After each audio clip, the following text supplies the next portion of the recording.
Halo teman-teman semua. Di video kali ini kita bakal bahas gambaran umum analisis keuangan. Sebelum kita bahas ke materi-materi yang bakal kita bahas, izinkan kami perkenalkan terlebih dahulu. Nama aku Aufar Hawin Nasrullah dengan NIM 087. Aku Tisa Putri Wirawan dengan NIM 088. Aku Salwa Maulida dengan NIM 091. Aku Gilang Haji Ramdhani dengan NIM 100. Aku Dia Sasat Fitriana dengan NIM 101. Oke, sebelum kita masuk ke materi yang spesifik banget nih, kita bakal bahas gambaran umumnya dulu ya. Jadi, analisis keuangan itu dalam bisnis itu sangat bantu kita untuk mengevaluasi prospek dan risiko perusahaan untuk pengambilan keputusan, seperti investasi, pinjaman, atau strategi perusahaan. Contohnya kita ambil perusahaan Colgate. Perusahaan ini punya banyak merek terkenal di pasar perawatan mulut, pribadi, dan rumah tangga. Sekitar 80% pendapatannya berasal dari luar negeri. Kekuatan Colgate ada pada mereknya yang kuat dan operasi global yang beragam, yang dimana ini bikin keuangannya stabil dan risiko rendah, bahkan saat krisis 2008 sampai 2009. Tapi, pasar yang stabil juga berarti persaingan ketat. Colgate tetap unggul lewat strategi fokus pada produk utama, inovasi, dan ekspansi ke negara berkembang. Pada 2004, mereka juga melakukan restrukturisasi besar-besaran untuk memangkas biaya dan meningkatkan efisiensi. Hasilnya sangat mengesankan. Di 2011, mereka mencetak laba sebesar 2,43 miliar dolar dari penjualan 16,73 miliar US dollar, yang dimana return on equity-nya bahkan sempat tembus 100%. Pasar pun berespons positif, harga saham dan valuasinya tinggi. Semua ini bisa dianalisis dari laporan keuangan. Dari laporan tersebut, kita bisa lihat bagaimana perusahaan mengelola sumber daya, berinvestasi, dan mencetak keuntungan selama 10 tahun terakhir. Colgate mengembalikan hampir 15 miliar US dollar ke pemegang saham, namun karena leverage-nya tinggi, ada juga risiko finansial. Tapi karena bisnisnya stabil, risikonya bisa dikelola. Jadi intinya, data keuangan itu penting, tapi tidak cukup. Kita juga perlu memahami strategi pasar dan kompetisi untuk mengambil keputusan bisnis yang tepat.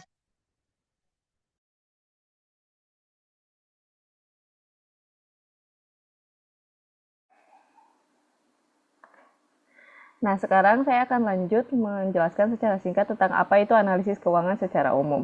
Nah, analisis keuangan itu intinya adalah proses untuk mengevaluasi kondisi keuangan suatu perusahaan lewat laporan keuangan mereka.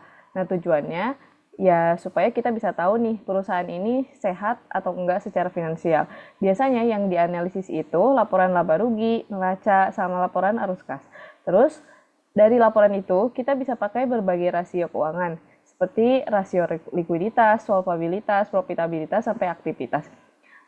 Misalnya nih, kalau kita mau tahu perusahaan bisa bayar utang jangka pendek atau enggak, kita bisa lihat rasio lancarnya. Atau kalau kita ingin tahu seberapa untung bisnis kita bisa pakai margin laba bersih. Kenapa analisis keuangan itu penting? Analisis keuangan itu penting banget karena dari sinilah kita bisa menilai kinerja dan kondisi keuangan perusahaan secara objektif. Bagi investor, ini membantu mereka buat ngambil keputusan investasi. Nah, sedangkan untuk manajemen, analisis ini jadi dasar buat bikin strategi atau perbaikan di perusahaan itu. Dan terkhusus buat kita sebagai mahasiswa akuntansi, analisis keuangan ini ngelatih kita untuk berpikir kritis, nggak cuma ngeliat angka, tapi juga memahami maknanya. Apakah perusahaan yang diteliti itu efisien secara finansial dan punya prospek yang bagus ke depannya.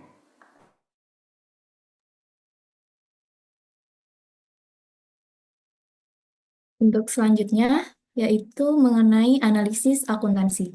Jadi, analisis akuntansi adalah proses untuk mengevaluasi apakah laporan keuangan itu benar-benar mencerminkan kondisi ekonomi perusahaan yang sesungguhnya. Nah, ini tuh sangat penting karena semua analisis keuangan didasarkan pada laporan keuangan. Dan apabila datanya salah, kesimpulannya bisa keliru. Nah, analisis ini melibatkan peninjauan transaksi, kebijakan akuntansi, dan juga penyesuaian laporan agar lebih relevan dan bisa dibandingkan antar perusahaan atau antar periode. Tapi Masalahnya, akuntansi itu bukanlah ilmu pasti. Ada banyak pertimbangan dan standar yang kadang tidak mencerminkan realitas secara akurat. Nah, ada tiga penyebab utama terjadinya distorsi dalam laporan keuangan. Yang pertama itu kesalahan estimasi dari manajemen, kemudian manajemen laba yang disengaja, dan kelemahan standar akuntansi itu sendiri. Semua ini menciptakan risiko akuntansi, yaitu ketidakpastian dalam analisis. Karena itu, peran analisis akuntansi adalah untuk mengurangi risiko ini dan meningkatkan kualitas informasi dalam laporan keuangan. Sayangnya, masih banyak analisis yang mengabaikan proses penting ini, padahal tanpa analisis akuntansi yang baik, keputusan bisnis dan investasi bisa sangat keliru. Yang selanjutnya mengenai analisis bisnis dan juga strategi. Nah, pernah nggak sih kepikiran kenapa ada bisnis yang terus berkembang sementara yang lain itu malah tumbang, padahal produknya itu sama-sama bagus? Nah, jawabannya itu ada di analisis bisnis dan juga strategi. Di dunia bisnis, keputusan yang tepat itu nggak cuma memakai intuisi saja, harus juga berdasarkan data dan evaluasi yang jelas. Nah, disinilah analisis bisnis itu berperan, yaitu untuk memahami kondisi perusahaan, tantangan yang dihadapi, dan strategi terbaik yang bisa dijalankan. Nah, secara umum, ada dua jenis analisis utama yang sering dipakai. Yang pertama itu ada analisis kredit dan juga analisis ekuitas. Nah, keduanya itu punya fokus yang berbeda tergantung siapa yang berkepentingan.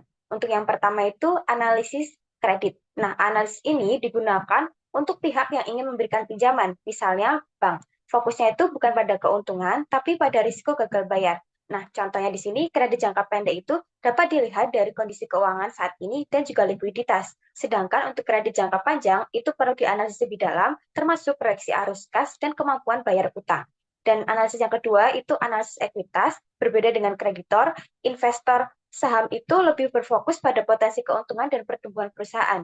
Nah, analisis ekuitas ini bertujuan untuk menilai nilai wajar perusahaan dan risiko yang ada. Dua pendekatan umum yang digunakan itu ada analisis teknikal, yang dimana menganalisis pola pergerakan harga saham, dan juga analisis fundamental, yaitu menilai nilai intrinsik perusahaan berdasarkan faktor ekonomi, industri, dan juga performa perusahaan. Selain itu, juga ada 4 komponen utama dalam analisis bisnis. Yang pertama itu ada analisis lingkungan bisnis dan juga strategi. Nah, langkah pertama itu kita perlu memahami industri tempat perusahaan itu beroperasi. Apakah industri tersebut bisa berkembang, banyak pesaing, ada ancaman dari produk baru. Nah, ini dapat dianalisis menggunakan kerangka Porter 5 Force. Setelah itu, kita lanjut ke analisis strategi, di mana kita melihat bagaimana perusahaan itu bersaing, apa keunggulannya, dan strategi jangka panjang yang diterapkan. Apakah itu fokus pada harga murah, kualitas, premium, atau inovasi. Nah, yang kedua itu ada analisis akuntansi. Setelah tahu strateginya, langkah selanjutnya itu kita memeriksa keakuratan laporan keuangannya. Nah, yang ketiga ada analisis keuangan. Nah, analisis keuangan ini digunakan untuk mengukur kesehatan keuangan laporan perusahaan. Dan yang terakhir itu ada analisis prospektif. Nah, tahap terakhir dari analisis prospektif ini tuh untuk memproyeksikan kondisi keuangan perusahaan itu di masa depan.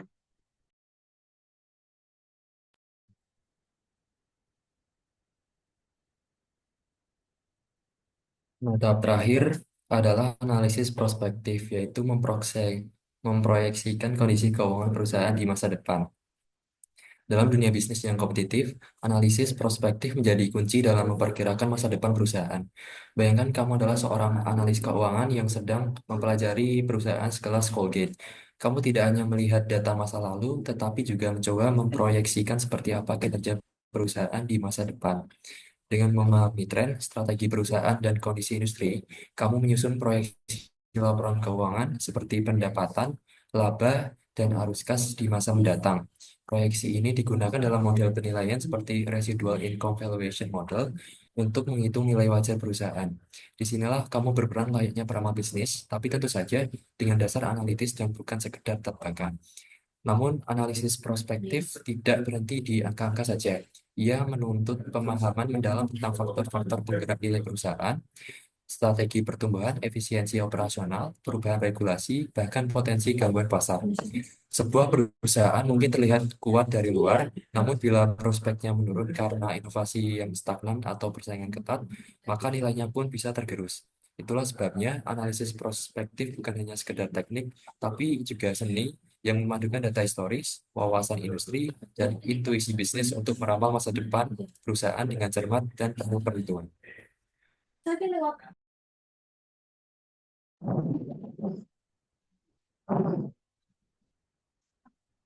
Sekian video dari kami mengenai gambaran umum analisis keuangan.